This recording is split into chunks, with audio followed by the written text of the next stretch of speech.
Have you ever walked into a room and immediately thought, oh my gosh, these people are totally judging me? Your heart starts racing, your brain starts spiraling, and suddenly you're hyper aware of every little thing. Your facial expression, what you're wearing, how you're standing, what you said or didn't say. And now your face feels flush. Great. Now you're blushing even more now that you're thinking about it. Then, on top of all of that, your mind starts coming up with all these stories about what everyone else in the room must be thinking about you. Things like, she doesn't belong here. Oh my gosh, she is too much. She is probably full of herself. It's like a flood of critical accusations suddenly takes over. And the wildest part? These people haven't even said a word to you yet. Have you been there, friend? Yeah, me too. Actually, this very thing happened to me just the other weekend.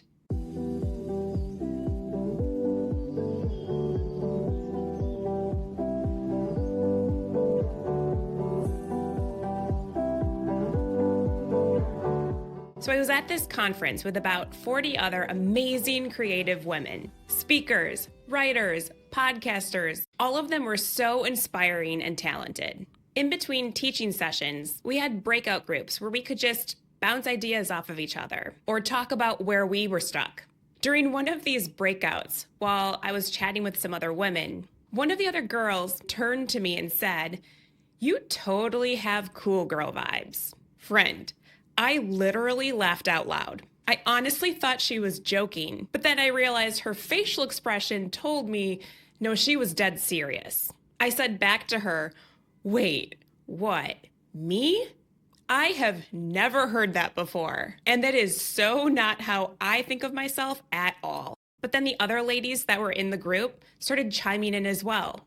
"Yeah, you totally do. Just look at how you're dressed. Totally. You carry yourself with such confidence. Oh my gosh, yes, you have this strong yet encouraging presence. You seem like such a leader." Friend, I was shook. In my head, I was like, wait, so is this how I come off? It literally blew my mind. Because inside, friend, I am second guessing myself all the time. There's this weaselly inner critic voice that just loves to jump in and say things like, "You're saying too much. You're not cut out for this. Oh my gosh, Rachel, you're so boring. Stop talking. You're so annoying." And for so long, that voice used to make me super self-conscious. And honestly, it shaped how I would show up. I'd try to hide my insecurities, polish up my image, and present a put-together version of myself. I did so to avoid being too much for others, or on the flip side, not enough. All I wanted to do was try to meet the expectations of whatever they wanted me to be. But honestly, I don't live like that anymore. I've done a lot of healing work over the years, and I don't let the inner critic run the show anymore. I've learned how to take my thoughts captive, to spot when there are lies being thrown my way, and stop living for the approval of other people. I do my best to show up as my real, vulnerable self, no matter what. But still, that moment with the other woman, it made me realize something. Even though I've grown so much in showing up as my true self, I still sometimes assume that others see me through the same distorted lens that I used to see myself. Even though I've stopped performing, even though I've stopped hiding my real, I can still find myself assuming that people are thinking the worst. I had trained myself to not care so much about other people's judgments and just shrug them off. But what if they weren't even thinking those nasty things in the first place? Isn't it wild how someone else can see you as having the cool girl vibes or some other kind of thing, but you don't see yourself that way at all? Here you're thinking, oh my gosh, why did I say that? Shoot, I hope people can't tell that I'm sweating. Oh no, do I have something in my teeth? Yeah. Welcome to the human experience. But here's the truth I want you to hold on to, friend. Your inner critic doesn't get the final word, and neither do the strangers that you think are judging you. The only one who gets to tell you who you are is God himself. He gets the final word. And his voice? Let me tell you, friend, it is not critical, sarcastic, or condemning. It's kind. It's affirming. It calls out who you truly are, even when you can't see it yet. So let's keep going. Let's unpack how we can avoid two major traps. First, projecting our fears about what we think other people are thinking about us. And then two, letting other people's opinions define who we are. A few years ago, I was in a writer's mastermind. At the end of our time together, we wrote each other notes, offering words of encouragement, calling out the gifts we saw in each other, and sharing how each person had impacted us. The leaders collected all of the responses and sent each of us a document with the feedback. Let me tell you, it felt like one big old pep talk, exactly what you need when you're battling self-doubt. As I gobbled up all the sweet comments from my mastermind friends, all of a sudden, out of nowhere, bam, one girl's note hit me like a slap in the face. Ugh, did it hit home, and not in a good way. She wrote, "When I first met you, I was totally intimidated. You just looked so polished and confident. I didn't think you'd be approachable. But once I got to know you, I realized I was wrong. You're warm and welcoming, and your heart is so kind. I realized it is easy to look at someone and think you know their story. If I did that in the beginning, I now know I was wrong." Listen, this girl meant nothing but good things when she wrote me this note. In fact, she said some amazingly sweet things about me. But still, my heart sank. A whole bunch of insecurity and the fear of being misunderstood bubbled to the surface. I thought, wait, people assume this about me? This is the first impression they get without even knowing me? Who else thinks I'm unapproachable? Is that how I really come off? I was honestly crushed because the truth is, I've been the outsider. I know what it feels like to be the girl who feels awkward, unwanted, too much, or not enough. I never want to make anyone feel that way or make them feel unwelcome with me. My heart is for the girl who feels nerdy, insecure, and left out. I want her to know, girl, you belong here. I am for you, and there is totally room for you at this table. So to think that someone might look at me and feel like they don't belong, gosh, it broke my heart. It stung so deep. But as I was spiraling, I heard this gentle whisper from the Lord interrupt my thoughts. He said, "Rachel, this isn't actually about you." That truth-filled correction shifted something in me. It helped me realize I had been taking this so personally, assuming it said something about me or my character. But really, it wasn't about me at all. You see, that other girl, the one who wrote the note, she brought her own story into the room. Just like I have history, so did she. Maybe she'd been hurt by women in the past. Maybe she carried rejection or abandonment wounds that she didn't even realize were there. The truth is, I didn't know her full story. I couldn't know. But that moment reminded me of something important. When people look at you, they don't just see you. They see you through a lens, a filter shaped by their own past, pain, and insecurities. And when people jump to conclusions about you, it's not always judgment. Sometimes it's simply projection. But here's the part that we don't like to talk about so much. We all do it. We don't like to be misjudged because we hate being misunderstood. We want people to see the full story, to understand our heart, our intentions, our past, our healing. We want to explain ourselves, to defend ourselves, to justify why things are the way they are. But the truth is, we can't control how others see us. We just can't. And just like other people don't have our full story, we don't have theirs either. We're making assumptions about people all the time, about what they meant by that text, about why they didn't say hi, about what that look meant. And honestly, most of the time, we're wrong. We misread signals and don't have all the facts. So right about now, you might be thinking, okay, Rachel, I hear you. Sometimes we misjudge what other people are thinking. Sometimes we project our own insecurities on them and we're off. We misread the situation. But let's be honest. Sometimes it's not just in our heads. Sometimes people really do judge us unfairly. They assume things. They label us. They talk behind our backs. What then? Friend, this is real. When this kind of judgment happens, it hurts so bad. I get it. It can make us want to shrink, shut down, or defend ourselves because we want so badly to be seen for who we truly are, not someone else's version or story about us. But here's the danger. If we're not careful, we can start letting those real but distorted judgments define us. We can start editing ourselves to make other people comfortable. We can trade authenticity for approval. We can hold back from saying the thing that needs to be said because it won't be liked. And friend, that's not who we're called to be. That's why we have to go back to the truth time and time again, letting God's view of us become louder than the noise of the crowd. So here's the shift. When you remind yourself that sometimes you get it wrong about others, it makes it easier to hold grace for others who get it wrong about you. It softens the sting a little, because maybe they're not being malicious. Maybe they're not being judgmental. Maybe they're just carrying their own baggage and seeing you through it. And friend, here's the other thing. Even if they are judging you, let them. Their opinions do not get to define you. Because here's the truth I keep coming back to. 1 Samuel 16:7 says, "People look at the outward appearance, but the Lord looks at the heart."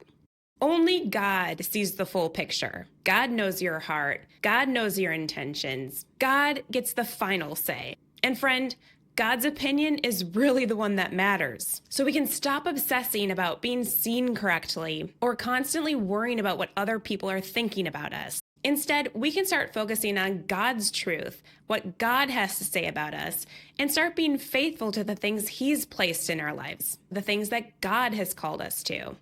So in sum, friend, let them misjudge you. Let them misunderstand. God knows the truth. Let Him be the judge. Allow me to share another story that allowed me to see this same lesson from another angle.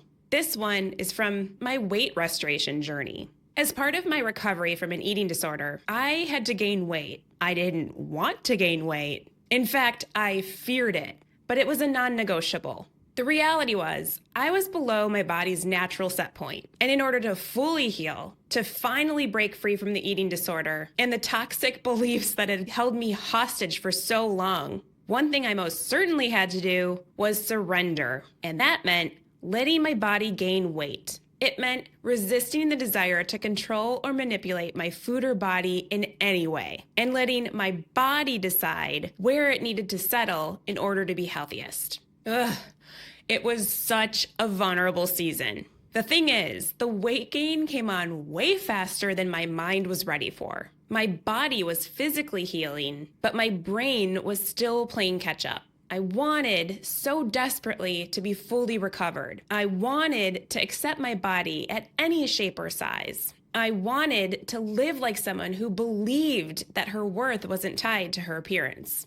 But honestly, my mind was tangled up in all sorts of lies. Lies about what makes a woman beautiful. Lies about what a healthy body looks like. Lies that whispered, if you gain weight, you won't be taken seriously anymore. People are going to think you've let yourself go. Get real. No one's going to respect or admire you in a bigger body. The truth was, my body was changing. There was no way around it. Deep down, I knew that was a good thing. It was proof that I was on the trajectory toward full recovery. But what it also meant was that I was walking around in a body that I didn't recognize yet. I was so used to the body I used to have, I didn't like what I saw in the mirror. I was still carrying so much body shame, and I was terrified of being judged. The part that made it even harder was that I knew the truth. I knew that all bodies were good bodies. I knew that body diversity is beautiful. There's no one size fits all, that we are all genetically predisposed for different shapes, sizes, and builds. I truly believed in body neutrality. I believed that my body and your body is the least interesting and least important thing about us. I had read all the books, and I encouraged other women to embrace their bodies with confidence. I could celebrate these truths and own it for other women, but when it came to myself, I was still stuck in my recovery journey because I still had those deeply ingrained internal judgments about what a woman is supposed to be and how she's supposed to look. I didn't want to believe them, In fact, I didn't even want to care because I didn't want to believe I was shallow. But the truth was, societal beauty standards had shaped my internal beliefs. I didn't want to believe them, but they were still deeply rooted there. And because I was judging myself so harshly, I assumed others would do the same. I projected my own insecurities onto the people around me. For example, I'd walk into a room and immediately think, they're totally judging me for my weight gain. They're probably going to talk about me behind my back as soon as I'm gone. Oh my gosh, they totally are going to think I've let myself go. They're totally going to pity me or think I don't have it together anymore. That fear, it was paralyzing. And it was the number one thing that was holding me back from stepping fully into healing. It stole my peace. It fed my anxiety. And it kept me trapped in the fear of what other people might be thinking. But eventually, I made an intentional decision. I could see how the fear was holding me back. So I told myself, I refuse to obsess over my body and how I look. I also refuse to spend so much time caring about what other people think about my appearance. My body is the least important thing about me. I choose to focus on showing up as my full, true self and loving others well. At the time, I was leading a community group through my church. These people had only seen me in my underweight body, and they knew my story. I loved them deeply, and I knew they were going to be encouraging, but I still feared what they would think about my weight gain. But despite my fear, I decided to show up fully for them. I wasn't going to let my body insecurities get in the way of that. I told myself, God has asked me to lead, and I am going to honor that. I'm going to pour into these people and encourage them. I'm going to be fully present. I'm going to lead by example and show them that it's okay to be vulnerable. I'm going to let them in on my own struggles so they feel encouraged that they can be honest too. And I'm going to show up as a loving support system to encourage them wherever they are in their journeys. And you know what happened? Not one person ever commented on my body. No one ever mentioned my weight gain or seemed to even notice it. Nobody treated me any differently. But you know what they did say? They said things like, oh my gosh, you're glowing. Friend, you are such a light. Rachel, you just feel so much more like you in the best way possible. That's when it clicked for me. People remember your presence more than your appearance. People care more about how you make them feel than how you look. The less I focused on how I looked or how other people might be perceiving me, and the more I leaned into loving others, stepping into my gifts, and running toward the calling that God had for me, the less power those old lies had over me. Little by little, I started to show my brain that those old beliefs about my body and appearance just weren't working for me anymore, and I refused to continue to live by them. I began to rewire my thoughts, to see my body with more compassion, to see my value and identity through God's eyes, and to show up as someone in the world who knew she didn't have to look a certain way to live a meaningful, radiant life. The more I showed up fully as I was, in a body that was still healing, in a body that was still being restored, well, the more my light started to shine. And that gave me so much more mental freedom and confidence to show up as the person God made me to be. That lesson taught me something that I keep coming back to time and time again. You do not need to carry the weight of other people's opinions. You do not need to shapeshift or masquerade as a cooler version of yourself in order to be accepted by other people. You are not in this world to manage other people's perceptions of you. You are not called to shrink yourself or edit yourself or exhaust yourself to fit other people's expectations. Your job? Well, it's to seek God with your whole heart, to pursue a real, honest relationship with Jesus, to be faithful to God and His plans for you, to root yourself in His Word, to know the truth so deeply that it starts to set you free. Friend, God's truth is power. It can help you recognize and reject whatever lies have been stealing your light. Standing firm in the truth can help you throw off the old self. The fear, the shame, the striving, the masks you've been so used to wearing. It helps you throw off the old self so you can step into the new self that is already yours in Christ. When I find myself deep in my feelings because someone has misjudged me or someone's falsely assumed something about me, here is something that brings me so much peace. Rather than focusing inwardly on how I've been mistreated or consuming my mind with the things that other person said about me, I turn my gaze to Jesus himself. First of all, I remind myself that God's opinion of me is what really matters. He knows my heart. He knows my intentions. He knows everything about me. And also, I find comfort in the fact of how Jesus carried himself while he was here in this world. Even Jesus was misjudged. Some people said he was a fraud. Others thought he was dangerous, rebellious, or even demon-possessed. Some labeled him a drunkard and a glutton because he ate with sinners and spent time with those who were shunned by society. Other people dismissed him altogether. They thought, he's just a carpenter from Nazareth, way too ordinary to be taken seriously.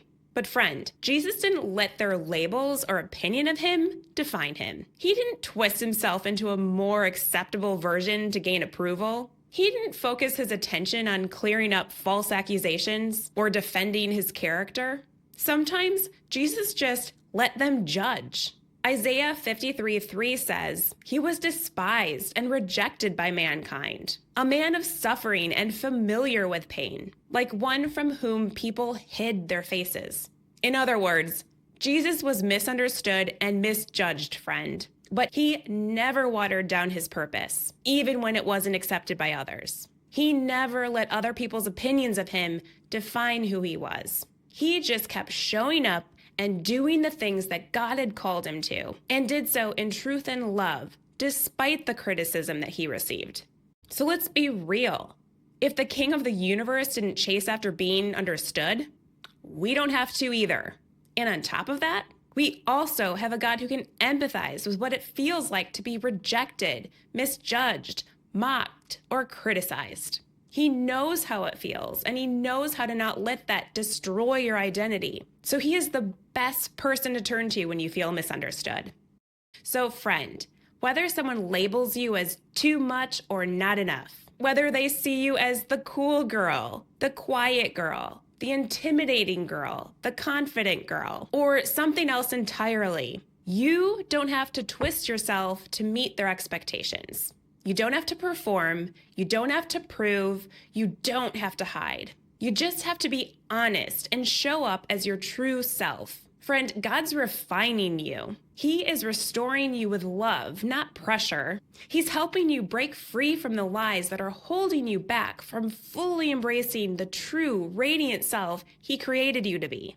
God has a purpose and a plan for you. He's sending you out into the world, not so you'll be perfectly understood or accepted by every single person, but so you can make a difference in this world and lead others to Jesus in a way that only you can do.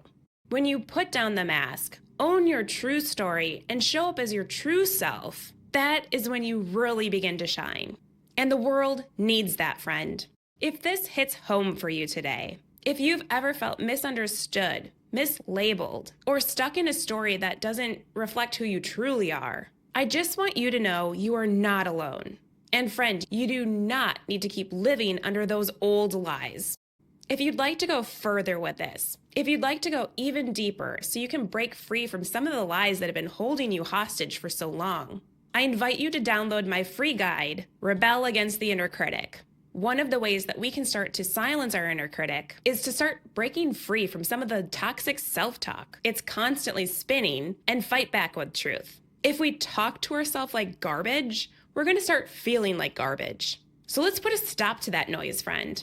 Go ahead and grab the free guide so that you can start rewriting the way that you talk to yourself. The link to the guide is below in the show notes. Or you can also grab it from my website, rachelstgermain.com, along with other resources that can help you trade self-doubt for confidence and help you own your radiant story. Again, the website is rachelstgermain.com. That's RACHAELSTGERMAIN.com. And also, if you know a friend that could really use the encouragement we discussed in this pep talk today, go ahead and share this episode. Because the truth is, we are stronger together, friend. Until next time, I want you to keep this truth in mind. You do not need to earn your worth. You do not need to prove your value. You're deeply loved by a God who fully sees you, blemishes and all, and still chooses you. You are allowed to show up just as you are, even in the messy middle of it all. Because when we are radically honest, when we step courageously into God's life, mess and all, that's where the healing begins.